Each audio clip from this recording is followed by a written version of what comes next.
Você já se perguntou por que que o presépio que a gente monta nas nossas casas, os presépios que são montados nas igrejas, nas praças, contam a história de trás para frente, a história do nascimento de Jesus? É claro, todos os anos a gente se prepara para o nascimento de Jesus, a gente se prepara para celebrar a encarnação do Verbo, que aconteceu 2024 anos atrás, mas que acontece, que continua acontecendo no aqui e agora das nossas almas. Mesmo assim, eu fiz esse questionamento algumas semanas atrás, não foi exatamente no começo do Advento, mas depois que a gente já tinha montado o presépio aqui em casa também, e volta e meia a gente estava vendo o presépio, é, rezando o texto ali próximo, e aí eu me deparei com esse acontecimento, porque estão todos lá, já estão todos lá, exceto o menino. Mas a história não foi assim. O menino veio primeiro. É claro, São José e Nossa Senhora vieram primeiro à manjedoura, depois o menino nasceu, e aí sim que vieram os magos, a estrela, os pastores, os anjos, para adorar o menino. Mas no presépio que a gente monta, toda a história já está sendo contada, já foi contada, já está tudo ali, exceto o menino Jesus. E isso chamou minha atenção. O que que a gente precisa, como que a gente vai compreender o que que o presépio está falando para a gente? Toda a criação aguarda o nascimento de Cristo. Toda a criação está ali no presépio, pronta para receber o menino, para adorar o menino. Toda a criação que 2024 anos atrás adorou o menino Jesus, que nos contou essa história, história que foi relatada nos evangelhos que estão nas Sagradas Escrituras, nos evangelhos apócrifos, continua contando essa história através dos presépios. Continua contando. Mas não continua contando a história cíclica, cronológica. Continua contando a história verdadeira. E qual é a história verdadeira? Cristo precisa se encarnar nos nossos corações. É isso que o presépio está falando para a gente.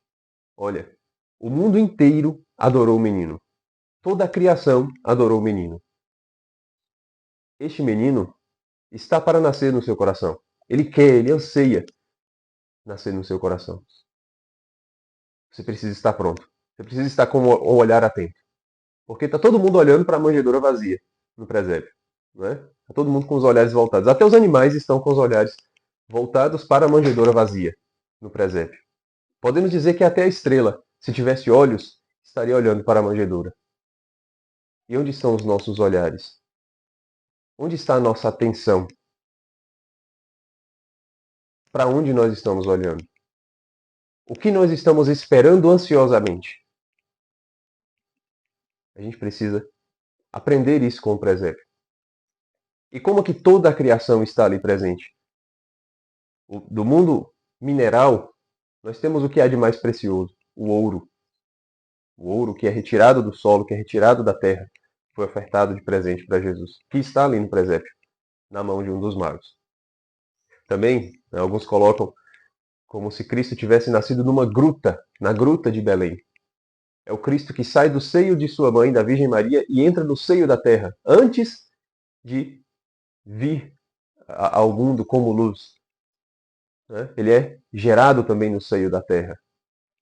Ele sai da caverna. Temos também a mirra e o incenso, que são parte do mundo vegetal.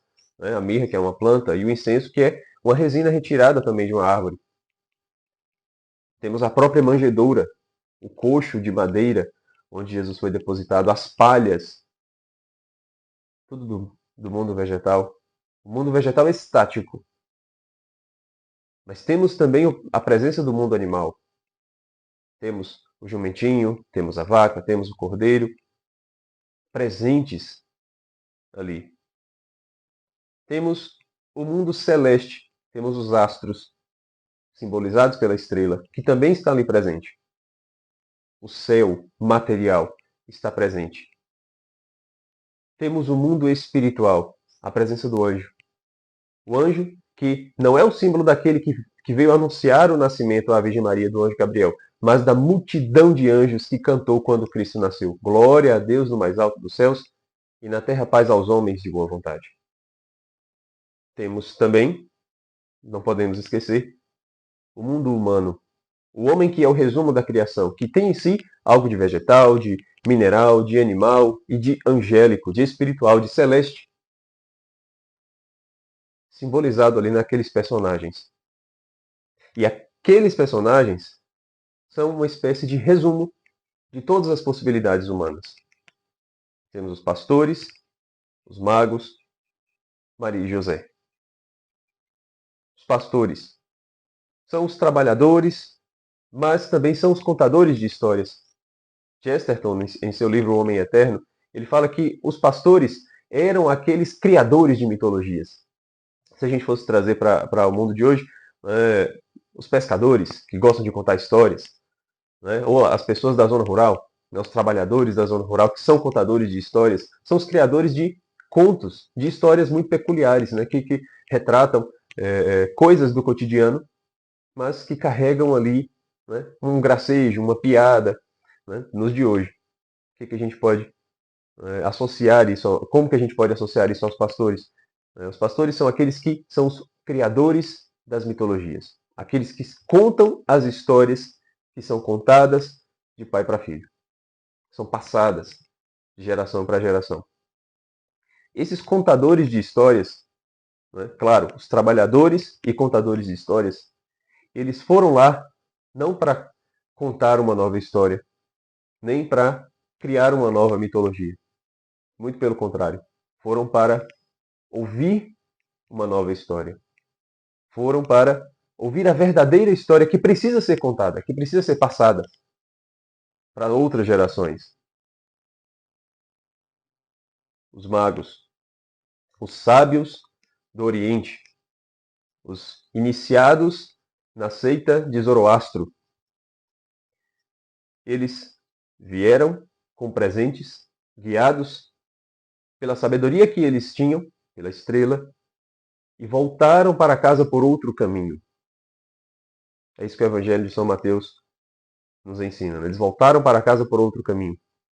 Estes sábios, que não são só sábios, são iniciados, são religiosos, não vieram para confirmar a sua doutrina. Vieram para retornar por outro caminho. Vieram para aprender a verdadeira sabedoria, a sabedoria encarnada. Vieram não para manter aquela sua religião que era a religião do cego tateando, no escuro. Aquele que procura Deus, claro, com seu instinto de religioso, mas que não sabe onde ele está. Ele veio, encontrou a Deus, o Deus que nos inicia numa nova religiosidade, numa religiosidade verdadeira, na religiosidade revelada. É o Deus que fala, é o Deus que ensina. Maria e José.